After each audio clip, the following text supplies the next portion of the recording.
I feel like the key word in the lyric, "If I can make it there, I'll make it anywhere," is if. Oh my god, hey! Welcome back to my theatre-themed YouTube channel. If you are meeting me for the first time, hello! My name is Mickey Joe and I am obsessed with all things theatre.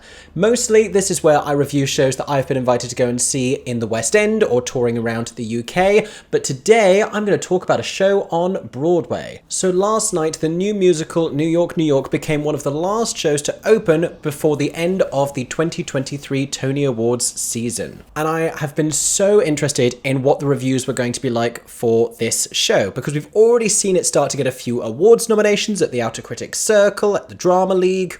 At the time of filming this, the Tony nominations have not come out, neither have the Drama Desk nominations, but needless to say, I was super curious because this is a hugely expensive production. It is the collaboration of some powerhouse creatives, and so I went into this show with big expectations because I got to see it last month on my first ever trip to New York. Yes, I've literally been there, seen it, and got the t-shirt.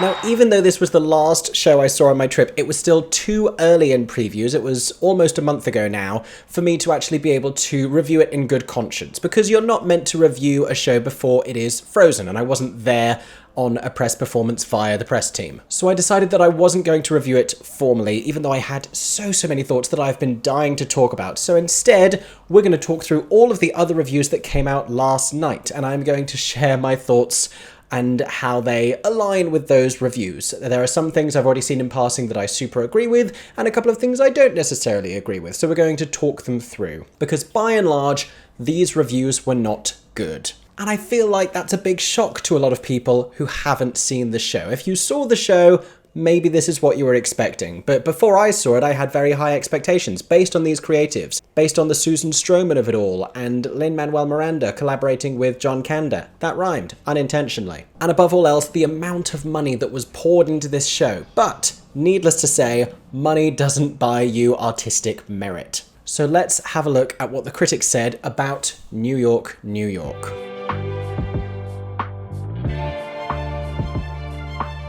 So we're going to start off with the New York Times, which very possibly endures as the most important review that a show can get on Broadway. And it was not a good one. There's a big new Broadway musical called New York, New York, and it's based on the Martin Scorsese film bearing the same title. Sort of. Both the movie and the show have lead characters named Jimmy Doyle and Francine Evans. Both are set immediately following World War II, and both prominently feature a certain anthem by John Kander and Fred Ebb. You know, the one whose first 5 notes plunked on a piano are enough to automatically prompt the brain to fill in the rest. If you are lost at this point, it goes bam, bam, ba-da-dam, bam, bam, ba-da-dam. And it is that title song alone, rather than the movie, that is the true inspiration for this sprawling, unwieldy, surprisingly dull show that opened on Wednesday night at the St. James Theatre. I wouldn't disagree with any of that, I think. Sprawling, unwieldy, and surprisingly dull. I would add in surprisingly long for how dull it is. As the various storylines move toward their inevitable intersection, any sign of wrinkle or kink has been smoothed out. The most prominent victims are the reimagined Jimmy and Francine, who have been flattened into cardboard figures. So I haven't actually seen the film New York, New York, so I approach this from a different perspective, but the New York Times review here spends a little bit of time comparing the presentation of the lead characters of the stage show with those of the film. So it says, the film's Jimmy, portrayed by Robert De Niro, was an obnoxious, abusive, narcissistic jerk of a sax player who fell for Liza Minnelli's Francine, a passionate singer who worked her way up from canary in big bands to solo star. Their volatile relationship would not pass the smell test with 2023 audiences. And one thing I will say from seeing the show is you really couldn't predict how this relationship was unfolding. You couldn't quite gauge what it was. They clearly had an attraction to each other, and they kept coming apart and coming back together for the most superficial of reasons. It's one of those narratives that just separates its romantic protagonists repeatedly due to poor communication that could be so easily resolved. The new Jimmy is merely a minor irritant who has graduated from good saxophonist to brilliant multi-instrumentalist, equally at ease playing jazz with the African-American trumpeter Jesse, John Clay III, and Latin grooves with the Cuban percussionist Mateo, Angel Sigala, whose own stories are delineated in broad strokes. A Jewish violinist played by Oliver Prose mostly exists on the sideline. So this is what the show is. You have these 5 strands of different characters living in post-World War II New York, trying to make it as musicians, which is a great premise except for the fact that the 3 of them that aren't Jimmy and Francine don't really get fleshed out, which is surprising, again, given how long this show is. They have material, it just lacks depth and it lacks character. Talking about the performances now, it says they are technically fine, but they don't fill characters drawn as sketches. They never find the ache that drives both Francine and Jimmy, nor the sexual attraction between them. I would go further than to say that they're technically fine. I think the 2 of them give very charismatic, very talented, very endearing performances with the limited material that they are afforded. But the New York Times, however, says this creates a central void that further restrains the overly polished book. Friction needs fiction. And if anybody knows that, it's John Kander. An effective mix of louche syncopation, unabashed romanticism, and biting sarcasm long set Kander and Ebb apart on Broadway, from Cabaret to Chicago to their brilliant earlier collaboration with Stroman, the Scottsboro Boys. All fantastic shows. And it's true, in comparison, this one distinctly lacks tension and bite and consequence. You don't really know what the point of any of this show is, other than these 2 people who fall in love and ultimately end up together, after encountering some needless obstacles. No matter when or who they were written with, too many of the songs lack Kander and Ebb's signature serrated edge. True. Partly this has to do with Sam Davis's arrangements and music direction, which have a deficit of oomph, and thus further reinforce the show's sexlessness. There is no pulse when there is no swing. Very, very interesting. I did say after leaving the show, it feels like a score of Kander and Ebb B-sides. It feels like the kind of songs that were cut from Chicago when they made the movie. There's not a lot of really winning numbers, and those that are already their big hits, like The World Goes Round and New York, New York. And both of those come at the very end of the show, so you're waiting an awful long time for a really great song. Elizabeth Vincentelli goes on to say, the show follows the triumphant template set by Frank Sinatra, rather than the more ambiguous one imparted by Minnelli. In this rose-coloured vision, trials are temporary, everybody gets along, and nobody runs up against New York's bad side. It's true, like I said, there is very little grit in this depiction of post-World War II New York, where we have a lot of racial minority characters and struggling musicians. There are so many reasons why we could introduce a little bit more challenge into this narrative.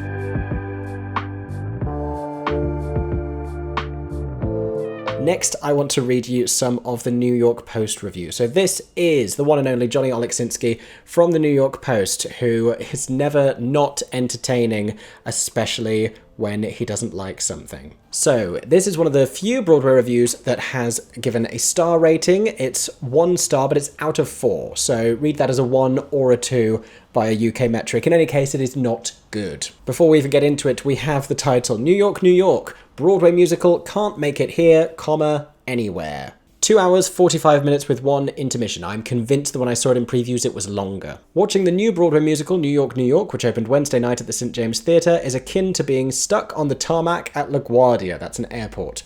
You can spot the city's stunning skyline taunting you from across the river. I want to be a part of it, you think. But then nothing happens for hours on end as you're silently trapped there in your uncomfortable and expensive seat. And just like the elation and relief of finally deplaning, the best part of the show comes at the very end, when the cast finally sings the theme from New York, New York. We clap for our local anthem and get to go home. I can't bring myself to disagree with any of that. He goes on to say, New York, New York is a show that honestly hurts to dislike. And I get that. I get rooting for this show. I was very curious as to whether it was just me as a non-native New Yorker, as a non-American, whether I wasn't getting the charm of this show and whether you had to have lived in New York to understand the appeal of it. And it does have charm. It is endearing, but I think charming is the very best that it achieves. We then carry on to acknowledge the work of this killer creative team. These artists, respective Chicago, Hamilton, and the producers, have given a lot to the city that their latest, lesser creation is named after, but none of the ingenuity, originality, and edge that made those musicals era-defining hits comes through in New York, New York.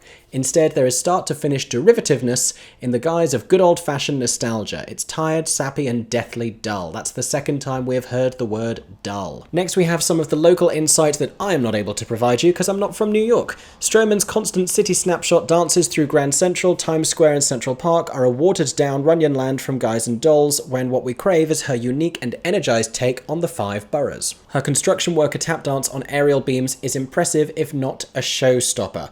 I do want to talk about this because this is the moment I hear people discussing on social media the most. We have these construction beams that come down and there's a whole tap number. It wasn't as impactful as I was expecting it to be, having heard about it. It's cool conceptually that it happens, but for whatever reason, it's not a showstopper. Whether the music isn't impactful enough, or whether it's the staging and choreography that rests on the novelty of tap dancing on those steel beams, or whether it actually turns out that that is quite restrictive, and by the time you've brought on this hugely expensive set piece, there's not that much you can do with it. Stroman's many, many dances and mini-scenes punctuate what is a reworking of Martin Scorsese's flawed 1977 movie. The musical switches gears on stage to make the city the main character. That was their first mistake. I will say, I have friends who have seen this and said it is just New York on stage, like everything about the show is New York, so it seems as though they have captured that faithfully, if through a bit of a rose-tinted lens. He says that the central romance is one that is as watered down a Broadway romance as you could possibly imagine. Jimmy's drinking problem is tame, the pair's fights are anodyne, and Francine's rise to stardom barely happens. All true. What unifies everybody, though, is that the only things that appear on stage more than fire escapes are ethnic stereotypes. Ooh. I will say, I've heard a lot of praise for the set, and it's a very impressive set design. My thing about the set is you have these fire escapes at the side, and occasionally they get brought on and they get used, and that's quite cool. It looks expensive and it looks lavish at the sides. It feels as though we have these sort of unfinished and interrupted set pieces that arrive in the middle of the stage, while you have these incredible fire escape pieces at the side that rarely get used. Uzele sounds lovely during But the World Goes Round. I would go further than that. I would actually say that it's a show-stopping moment that so nearly got a standing ovation. I felt as though one was brewing, but it didn't quite happen. Had it not been after so many hours of the show, perhaps it would have done. But she doesn't quite nail the title song at the end. I think she's upstaged by the set, in fact. And Johnny Oleksinski says, much of the excitement of that moment comes from a scenic surprise. This is a little bit of a coup de theatre that, if they don't spoil it in any of the reviews, I won't spoil it here either. It is a striking moment that is, for the most part, seeming to remain a secret. Colton Ryan, whose voice I adored in Girl from the North Country, goes back and forth between smooth and confoundingly strained. I actually really enjoy Colton Ryan's performance. It really worked for me. I don't think it's the most obvious leading man performance, but I really enjoyed it. I got everything that he was doing. An enraging choice. Now this is interesting. Whenever the actors play instruments on stage, which is often, they are miming them while someone in the pit orchestra makes the real sound. In this age of frequent actor-musician shows, it's inexcusable. I mean, we've had brilliant actor-musician shows on stage on Broadway since the early 2000s, since John Doyle was using this as a way of reviving Sondheim shows like Sweeney Todd and Company. And we have seen an awful lot of it here in the UK in the years that have followed. I saw this show from the mezzanine, which gave me a great overview of this very large set, but I think I was row G of the mezzanine. I wasn't super close. I could not tell whether the actors on stage were playing those instruments for real or whether they were miming them, which is what Johnny Oleksinski is reporting here. Presumably, if you were sat further forward, then that would have been more apparent, but from where I was sitting, the illusion worked well enough. And I don't know, I'm questioning, is it necessary for a show that is so much about musicianship, or is it just necessary for us to be able to suspend disbelief with convincing on-stage performances? Because that's what acting is. I think it comes back to this authenticity conversation. If you're playing this kind of a musician, do you need to be able to play that instrument? I don't think it's helped by how well Sean Hayes is currently playing the piano and really playing it in the play Goodnight Oscar, which opened just before this one did. But Johnny Oleksinski says it's inexcusable. Let's go to Variety. So this headline here, New York review. New Kander and Ebb musical is a love letter to big city gusto. That seems like it might not be too bad. Let's carry on. If there is a megawatt star in New York, the new musical from Broadway titans John Kander and the late Fred Ebb, with additional lyrics by Lin Manuel Miranda, it's right there in the title. The show is a love letter to Manhattan, so unabashed that its vibe might be best expressed in cityscape and heart-eye emojis. New York is more accurately described as a musical-length rhapsody on the dreams crooned out in its title song, made famous by Frank Sinatra and naturally performed here as a big band finale turned audience sing-along. And yes, that does actually happen. I know we've talked a lot recently about singing along in the theatre, but it does become an audience sing-along moment. Thankfully, the rest of the score is not only not known to the audience, but it also isn't really particularly easy to sing along to because the melodies aren't nearly as strong. It has much of what Broadway lovers would want from such a musical, including songs by Kander and Ebb, plus half a dozen more written for the show by Kander in collaboration with Miranda. Jazzy, buoyant, and infused at times with Afro-Cuban beats, the score makes a winning play for familiar pleasure centers and delivers a few memorable highlights. The book, by David Thompson, co-written with Sharon Washington, includes a diverse sprawl of urbanites beyond its leading lovers, a booze-soaked flailing musician played by Colton Ryan, and a self-assured aspiring black singer played by Anna Uzele. It mentions some of the characters that we've heard about before, and it also is the first time I'm seeing a mention of any of the female supporting characters. So we have a teacher whose son hasn't yet returned from the war, Emily Skinner, and a Cuban mother played by Janet DeCal, who lives under the shadow of an abusive patriarch. There are still others between scenes, including a maid who gets whisked onto the opera stage to deliver a full-throated aria during a dreams really do come true sequence in the second act. I forgot about her. Gosh, that was brief and strange. It's a lot of striving to pack into a single show and demands a similar sort of tolerance for too muchness as New York itself does. But it's all rendered with spectacular stagecraft, including Beowulf Borrett's soaring and dynamic interplay of fire escapes, alleyways, and iconic landmarks. Evocative projections co-designed by Borrett and Christopher Ashe,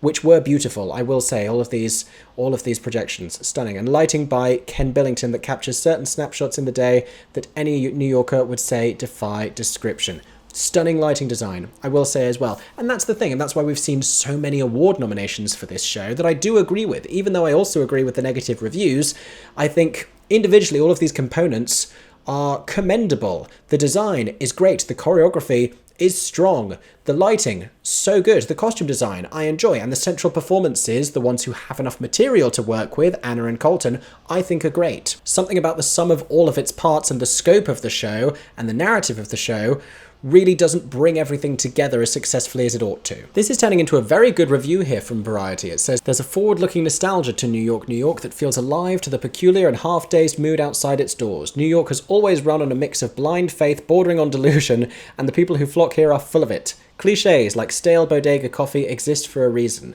They keep the city going even after it's crashed and burned. Is that the end of this review? I feel like that barely said anything about the show or its performances. Wow. I mean, we talked about the score, said a lot about Susan Stroman's staging and choreography, and then just spoke a lot about New York. There we go. Well, I think that was a positive review for the city of New York.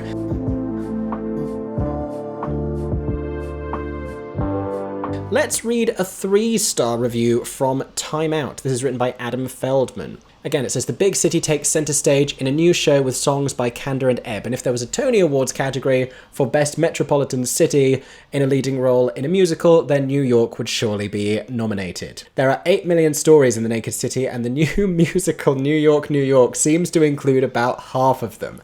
Excellent. Set in the 1940s, this hustling, bustling show doesn't rest for a minute. No, it doesn't. 165 of them, without the intermission. These lively doodles brighten the margins of what amounts to a slender book in big type. I agree with that. The musical is nominally inspired by the 1977 Martin Scorsese movie New York, but the show retains almost nothing from the film except 3 Kander and Ebb songs. While they don't deliver the big hits of Kander and Ebb's best collaborations, New York is no Chicago, the new or refurbished songs come out swinging as orchestrated by Darrell Waters and Sam Davis and delivered by a big and brassy band. But they are sewn together by book writer David Thompson and co-writer Sharon Washington with narrative threads too flimsy to keep them attached to each other or to us.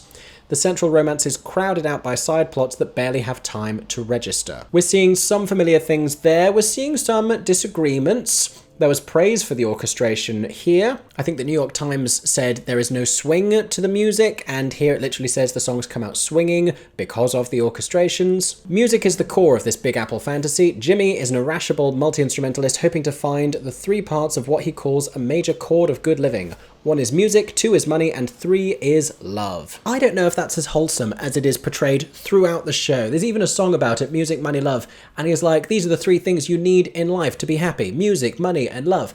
And he's this starving, struggling artist trying to be a musician, and it's a very practical thing. But when just a few blocks up at the Al Hirschfeld Theatre, you have Christian in Moulin Rouge and the Bohemians singing about truth, beauty, freedom, and love, the inclusion of money in the middle, it just jars a little bit for me. It's very realistic, I just don't think it's quite as romantic a philosophy on life. And if he's not a romantic, what is he? He's certainly not a capitalist. A chance at love comes when an ambitious singer named Francine emerges from a crowd, suitcase in hand like the star to be in Annie's NYC. They are united by a shared love of song, at least until suspicion, alcohol, and very bad communication gum up the gears. True and frustrating. Again, we get another paragraph just talking through all of the supporting characters in the show and explaining who they are, but not really exploring them in much further depth because the show doesn't explore them in any kind of legitimate depth. Which is frustrating to me because Emily Skinner is sensational and has this recent history of being underutilized in every Broadway show that she is in. If you're going to cast Emily Skinner, you'd better use Emily Skinner. She's fantastic and heartfelt in this show in the brief moments that she has on stage, but we never see a resolution to her story. We see her at this extremely emotionally turbulent moment and then it gets resolved off stage, which is frustrating. Janet DeCal, meanwhile, feels very miscast playing somebody's mother. She's simply too young to be playing this role, and it never quite resonates for that reason. It feels as though her In the Heights co-star Andrea Burns ought to be playing this role. If Lin Manuel Miranda wasn't in this creative team, I would assume that someone around the table had said, we need that lady from the hair shop from In the Heights, and they simply got the wrong one. Time Out also mentions the dance on the skyscraper beams. It says this is Susan Stroman's biggest showstopper, a tap bonanza for workers balanced on the beams of an uncompleted skyscraper, and that is as good a metaphor as any for the musical as a whole. New York, New York is an affection project, a loving group tribute, with 40 producers above the title, to the 96-year-old Kander, one of Broadway's most beloved creators. It's an excuse for a big old-fashioned dance on not quite finished materials. And that's clever, that's very clever. Oh, I like where this metaphor is taking us. Thanks to the elements of it that do shine, the craftsmanship of the score, the wrought iron fire escapes of Beowulf Borrett's set, the splendid variety of Donna Zakowska's costumes, the command of Uzele's vocals, the infectious energy of the production numbers, there's a lot to enjoy if you don't look down. This one calls the running time 2 hours 40 minutes. Make of that disparity what you will. I'm going to speed through some of the others because broadly they are all saying similar things. I think the difference is some are just more swept up in the romance than others, and some found it a little less infectiously charming. It's seeming like it's all about whether you are taken with it emotionally or not, but even the ones that are giving it positive reviews are doing so while still being very critical.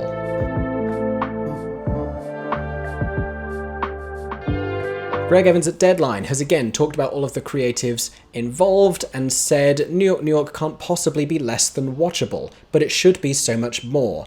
That it is not falls largely to the predictable, cliche-loaded book by David Thompson and Sharon Washington. That seems to be where most of the blame is going.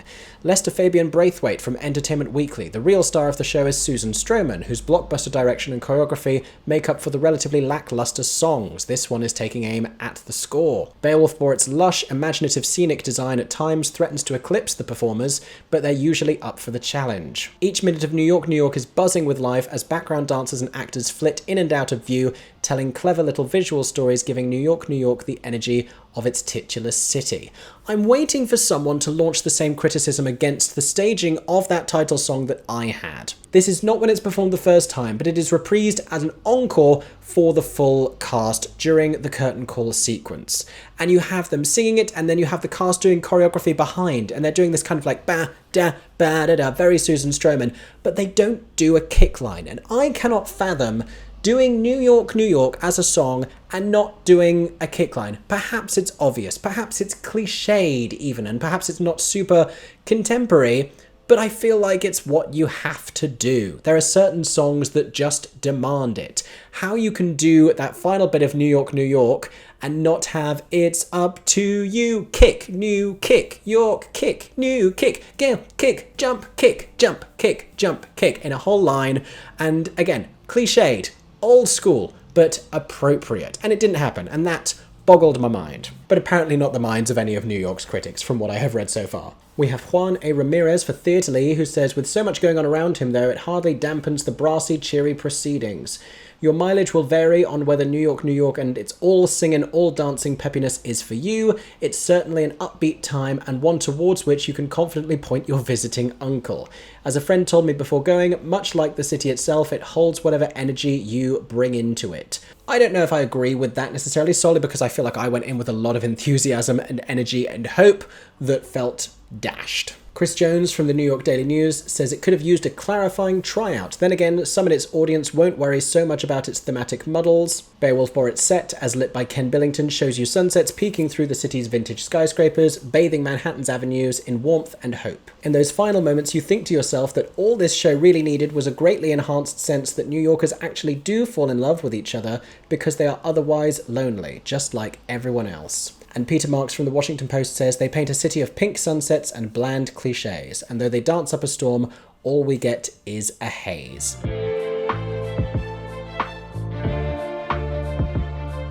Broadly speaking, these were not good reviews. I feel they actually could have been a lot more critical and a lot more incisive, because for the most part they seem to be talking about how the show just didn't quite achieve its romantic, escapist fantasy ideas fully enough, and I think there's much more specific things you could say about the material. I think the characters are underserved. I think there are great characters that are underutilized. I think the score is not nearly exciting enough, except for its last few moments. I think we are relying too heavily on splashy visuals. It reminds me so much of another show I wasn't terribly fond of, but was at its best charming, which is An American in Paris. On the day we were going to see this, I think I said to my boyfriend Aaron, I hope it's not too An American in Paris. And then during the intermission, it had become clear that that's exactly what it was. And so if I was to write a review for a New York publication, my title would have been, "You've heard of An American in Paris, get ready for an American in America." Needless to say, these are not the reviews that the show has been